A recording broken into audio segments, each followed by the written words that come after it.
Ya. Muy buenas tardes a todos los que nos están escuchando de la plataforma de YouTube. Buenas tardes, profesor.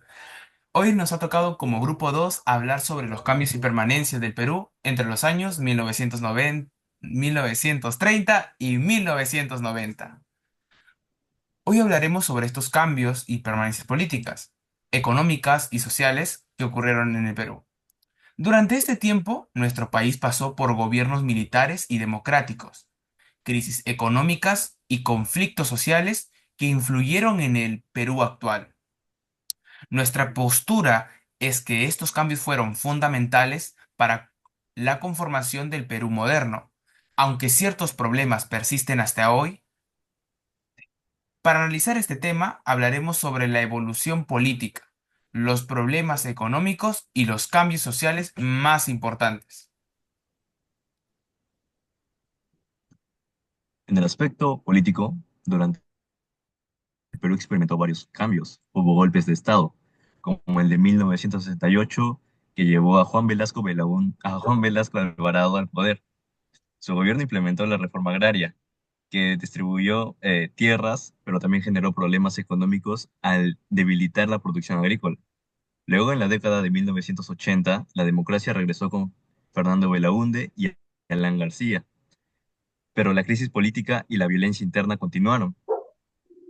Pese a estos cambios, algunos problemas, la corrupción y la desigualdad política han sido constantes. Aunque hoy tenemos la democracia, la crisis de gobiernos siguen afectando el desarrollo del país.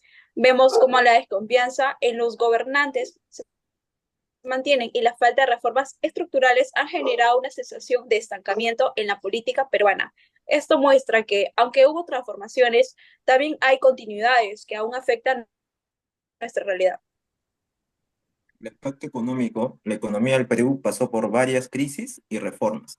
En los años 60 y 70, el gobierno intentó industrializar el país con empresas estatales, pero muchas fueron ineficientes, generando déficit de fiscales.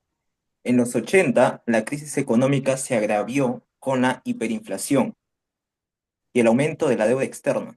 Durante el primer gobierno de Alan García, la inflación superó el 7000%, afectando gravemente el poder adquisitivo de la población, aumentó la pobreza y el desempleo. En la actualidad, aunque la economía ha mejorado en comparación de aquellos tiempos, la desigualdad sigue siendo un problema. La informalidad es alta y la dependencia de la exportación de materias primas sigue presente. A pesar de los intentos de diversificar la economía, muchos sectores aún siguen sin desarrollarse lo suficiente, lo que afecta el crecimiento equitativo del país. Es importante reflexionar sobre cómo estos patrones económicos han influido hasta la actualidad misma. En lo social, en las décadas de 1930 y 1990, estuvieron marcadas por migraciones del campo de la ciudad. Esto transformó Lima, una ciudad poblada, originó las expansiones de barriadas. Muchas familias llegaron en búsqueda de mejores oportunidades, pero encontraron problemas como falta de empleo, educación deficiente y servicios básicos insuficientes.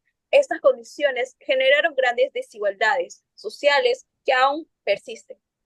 Otro aspecto social, eh, otro factor clave fue la violencia interna, especialmente en los años 80, con el auge de grupos terroristas como el Sendero Luminoso y el MRTA.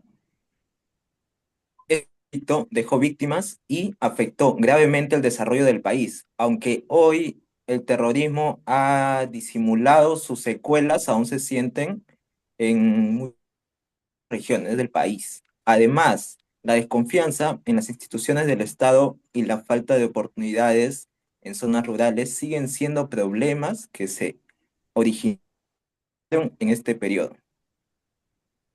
Notificando lo mencionado, el Perú ha pasado por importantes cambios políticos, económicos, sociales en 90 y 1990, con problemas que persisten como la inestabilidad política, la crisis económica y la desigualdad social, que siguen siendo retos para el país.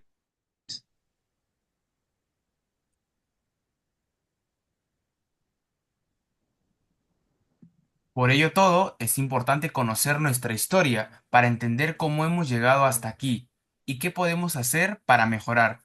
Solo así podemos construir un Perú más justo y estable para todos. La educación y la participación ciudadana son claves para que estos cambios sean sostenibles y beneficiosos para todos.